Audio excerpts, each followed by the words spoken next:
Say, kids, what time is it? It's kind of like watching TV, but, in your car. 104.7 The Cave, Mike the Intern, Jay Stevens in the wrong. studio. It is Dark Side of the Stream, episode 156. This week was Jay's pick. It is a documentary you can actually watch for free on Tubi. Free, best documentary. Yeah, he actually came through with two back-to-back documentaries you can watch for free. This week was his documentary about the 20-year history of a tribute band out of Dallas, Texas called Back in Black. The documentary is called My Stupid Tribute Band. Dude, so stoked on this one. Jay and I both have done tribute shows for really since we realized that you could actually get more people to come through the doors and get more money if you did that, as opposed to like the all the stuff that we worked so hard to get our music out, no one cared, and then we started covering other people's stuff. What was your first tribute show thing that you did? Where you like realized like, oh my God, this is when I saw one or when I was in one? When you were in one. When I was in one was the Who show in LA. That was the first one. Yeah, they were looking for a singer, and I go, "Oh, this is legit," because I knew of the band already. Yeah, and I think my first like experience where I went, dude, I need to do this, was I went and saw a Motley Crue tribute opening for Stephen Pearcy, the voice of Rat, and the Motley Crue tribute looked and sounded like Motley Crue, and I was like, "This is amazing." And then the Van Halen tribute, they also did a Van Halen tribute, and I was like, "This is amazing." Big crowds. Yeah. It's like, all right. Made money. Yeah, make and money. You're like, okay. Some people need to find my niche. I think there is a difference. You got the guys like us that were like, musicians, and we like the music, and we're like, yeah, I'll do that. That should be great. And then you got to get guys that like literally try to encompass like their people. For example, there was a documentary I think we're going to do eventually about a Japanese guitar player named Mr. Jimmy. And for years and years and years, the dude has literally emulated his life after Jimmy Page. Has the same kind of hairstyle, the same kind of guitars he used, tones, all that stuff. And it's literally like this guy lives and breathes Jimmy Page every day. It's not like you and I where we jump on stage, put the wig on, and we do the dance of trying to pretend like we're this person. Right. No, this dude really is. Every single day. There's a documentary about this guy? It's called Mr. Jimmy. It just came out. So we'll definitely we're going to have to do that one down the road. But the point is, these guys, I think, just like us, kind of saw like, oh, hey, we could do AC/DC. This works, and this guy could actually pull this stuff off vocally, and that's not easy. If you've ever done any kind of tribute group, I mean, AC/DC is deceptively simple because there's a formula to what they do, but then try and go sing Hell's Bells, or for those about to rock, or if you're doing Bond stuff, any of that stuff. I mean, it's insanely hard to sing like that. But this guy did it. Yeah. They did it for 20 years. And before we go to the break, I will say I can't remember the first tribute show I did. My favorites were always the Sabbath ones. We would do the Floyd one, of course. We did Motorhead. Rage Against the Machine was always my favorite. That's very cool. And I always wanted to to do a Rage one. It's fun. Rage, I kind of look like that dude. The Bon Jovi ones I used to do were super fun too, just because the songs are so good, But now I think I got the best of both worlds because you get to do a little bit of everything. Yeah, and I did that. Just the hits. I was in a '90s tribute called the mixtapes, the Airwalks, right? Right around the time mixtapes started too. We did that for a while, and then it just you find that some things are great when you're making that money, and then sometimes they feel like a job. Well, and that's kind of how we felt with that one, and went to do other things. But some people can make it work, and now I do the Grasshopper Unit, the Beastie Boys thing, and that's been like 3-4 years, and that was only supposed to be a one-off show. Well, and that was it. What happens? You do a one-off, and then you go, let's do a two-off. Hey, wait a minute. They want to keep booking. I know. I got another one in the works that we were supposed to do a two-off. Yeah, it might end up being more. Now it's 10 years. We've got plenty more tributes to talk about as we discuss My Stupid Tribute Band. Dark Side of the Stream returns next on 104.7 The Cave. Mike the Intern, Jay Stevens back in the studio. Dark Side of the Stream, episode 156, discussing My Stupid Tribute Band. Now that we've talked about our own personal stupid tribute bands, we can talk about the documentary of this Dallas-based AC/DC tribute band called Back in Black. They started in, 2001? Yeah, 2003. I think it's a 20-year. They spanned. It was 2001. Their 20th was in 01. That's incredible, or something like that. Incredible. So they, just like anybody else, were like, hey, we got a guy who can do this, or we got a dude who can sound like this or whatever. And so they start booking And they start doing really shitty. Yeah. It takes a while to get off the ground. Well, and as these things go, you know, you can see it. It's so funny because I thought they did a really good job in this documentary about kind of showing you that, yes, even though these guys are paying tribute to a band and the material's already there, right? You got the material to work from.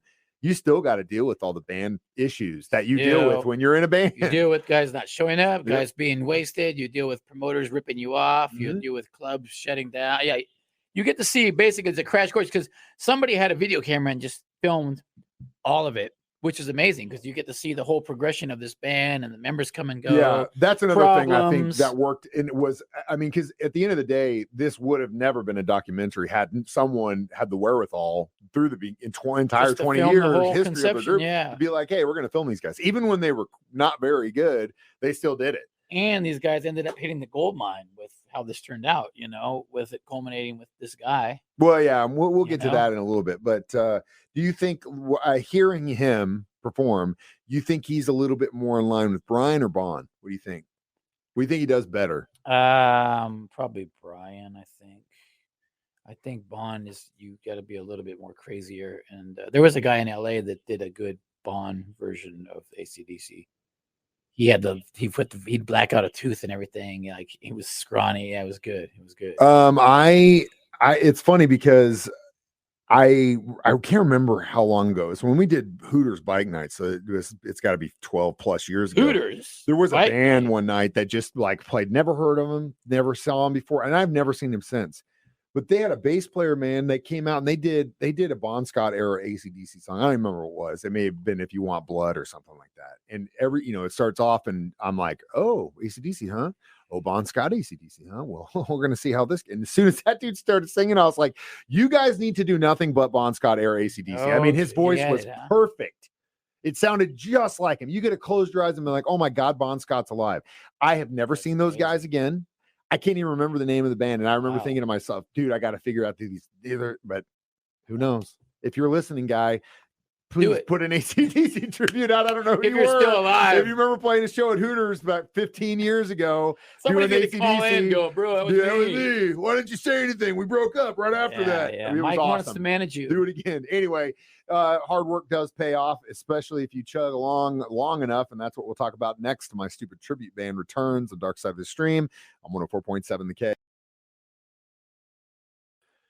Mike, the intern, Jay Stevens, back in the studio. My stupid tribute band, episode 156, The Dark Side of the Stream this week. So, as Jay mentioned, these guys at the beginning weren't that very good. I mean, you could see it, but they eventually got good. It wasn't that the singer couldn't do a very good job. It's just I don't think they had the right members. Yeah, they had the guy who could pull off the vocal stuff. And a lot of alcohol. And a lot of, partying and stuff. And again, it like I said last break, it was interesting because you see problems with bands like this, Motley Crue or whatever, and drugs and booze and women and whatever, infighting. It happens, but you never really think about like a tribute guys. You're just thinking but no, it happens in any band. When you get a group of guys together like that, you might have issues. But after years and years and years and years and years of performing, they started getting like pretty good. To the point where they're getting booked not just in Texas but literally like across the country. Again, it's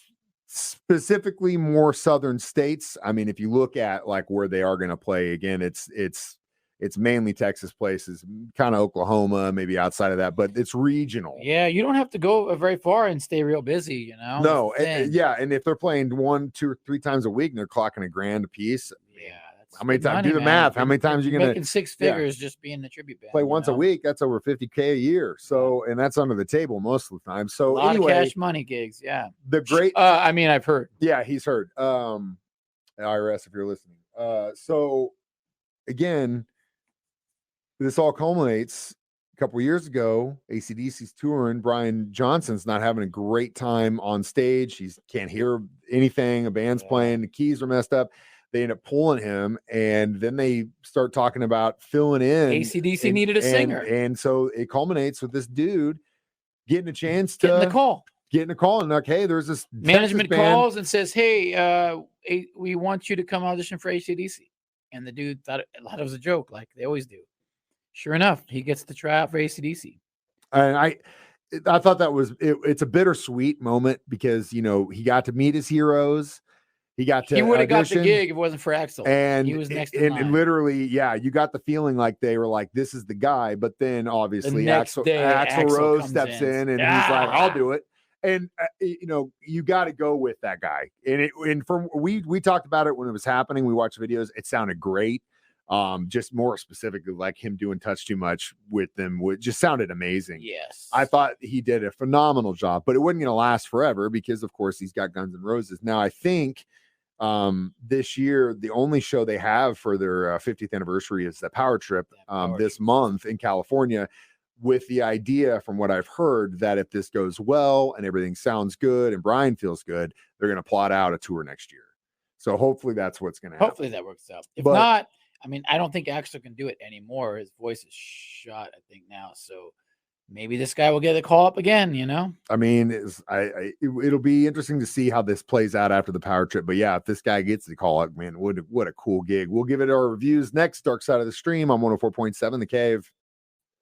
104.7 The Cave. Mike the Intern, Jay Stevens back in the studio one more time. It is Dark Side of the Stream, episode 156. Jay's pick this week, My Stupid Tribute Band. So how many tribute band would you give this documentary? I'll give it a good 4. It was good. It was a good feel-good story. Good. I really look forward to it. It just. I feel bad for him not getting the gig, but at the end of the day, I mean, he got to jam with them for hours and hours, man. He said they were so loud. He got to do all these songs with them, and now they're kind of friends with them, Yeah, they know him, and they're in the back pocket, and you never know. You never know. Stay ready. Stay ready. Yeah, they could go back. I was ready at the Guns N' Roses show. If they were needed, does anybody know the words? I was ready to step up, jump up there, and start singing. You just be ready. But yeah, it was a really cool story. I'd agree. I'd say about 3.5, 4 on this one. It was again free. It not was a long free. Watch. Great watch. You like AC/DC? You like watching guys that really are trying hard? And if you want to peek into behind the curtain of what goes on having a band, you get to see it all, man. Yeah, whether it's a original guys band not or a tribute. showing up, what the day of the show, they're not showing up, and all the issues guys you are wasted, passed out. Yep. It's not just the big guys. It happens man. right here in our own backyard right every single day. Every weekend. So next week is my pick. And we're going to discuss the new documentary series on Netflix called Encounter. Oh, yes. 4 separate huge UFO encounters. And I cannot wait to discuss these with Jay. I'm almost finished with it already. So good. So we're definitely going to be wearing our tinfoil hat next week. You can stream this live on Facebook or YouTube at 9 a.m. Listen to it as a podcast on our 104.7 The Cave app, or stream it online, 1047thecave.com.